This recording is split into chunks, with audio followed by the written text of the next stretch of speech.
Hindi ko pa nakausap pa si Congressman Pulong Duterte, pero as I said yesterday, masyadong klaro yung pattern ng administration na kapag meron silang kapalipakan ay inililihis nila ang issue at yung storya doon sa papunta sa pag-atake sa kalaban nila sa politika. Alright. Ma'am, ngayon ba, like, percent na kayo na sure for the 2020? Ang daming klamo ng tao. You see that wherever you go. Yes, oo. Nakikita ko yung panawagan ng mga tao.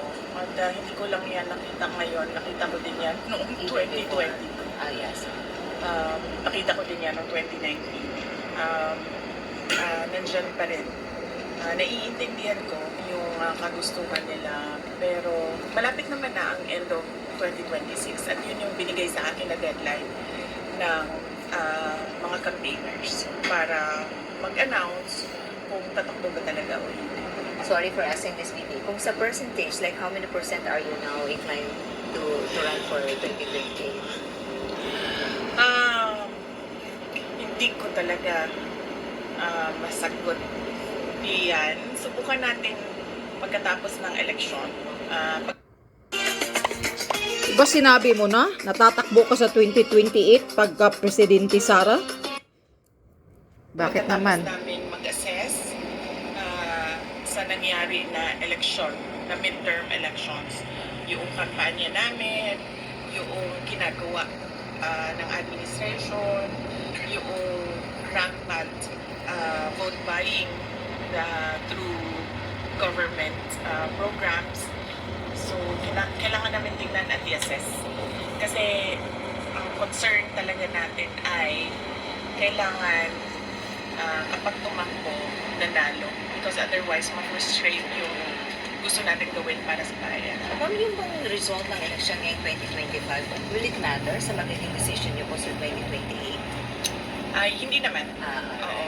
Pero we need to think of a strategy para sa susunod na election. And itong 2025 election, ang pinaka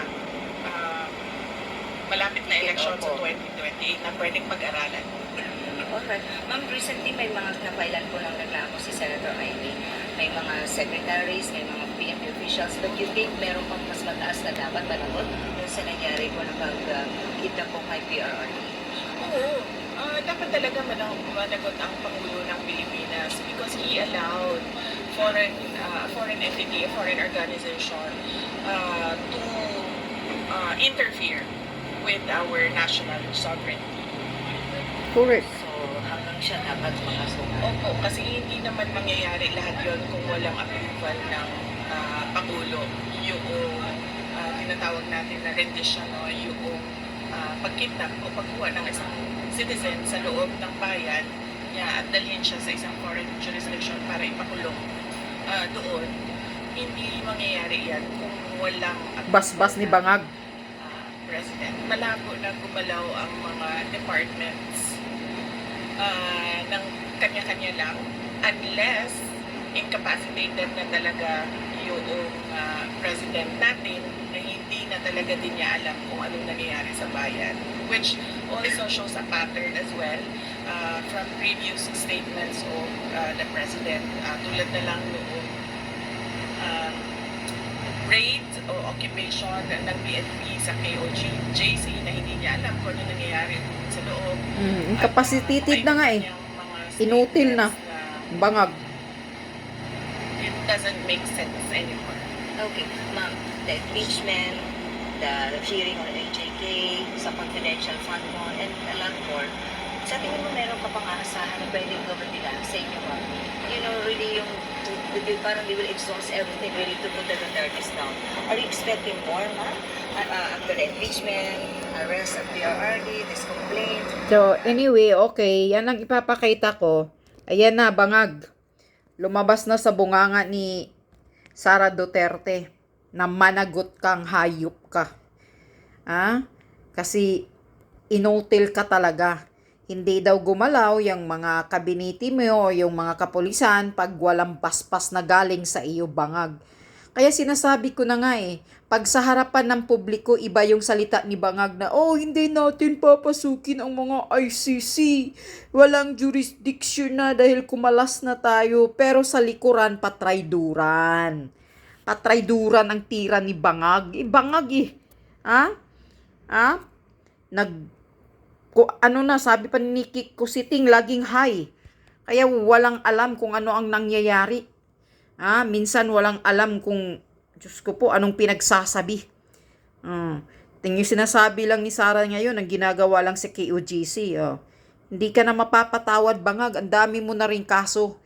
Pagkatapos ng termino mo, Marcos Jr., marami ka na rin kaso katulad sa ama mo noon. Magsama-sama na kayo ni Tory sa kulungan. Mga hayop kayo, mga wala kayong kwintang leader ng Pilipinas. Kaya dapat sa inyo, mabubulok sa kulungan hanggang matigok kayo sa loob. Yan. Yan, Sara. Pailan mo ng kaso yan si Junior Marcos. Managot talaga siya.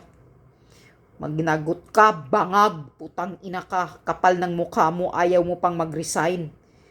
Kitang-kita na 90% ng mga Pilipinong galit na sayo at ayaw na sayo. Kapal ng mukha mo talaga, Marcos Jr. Tulad ka din ng ama mo. Mga makakapal ang mga mukha ninyong pamilyang mga kawatan. Lumalaki ka, lumalamon ka, Marcos Jr. noon ng mga ninakaw ng ama mo, putang ina kayong kawatan.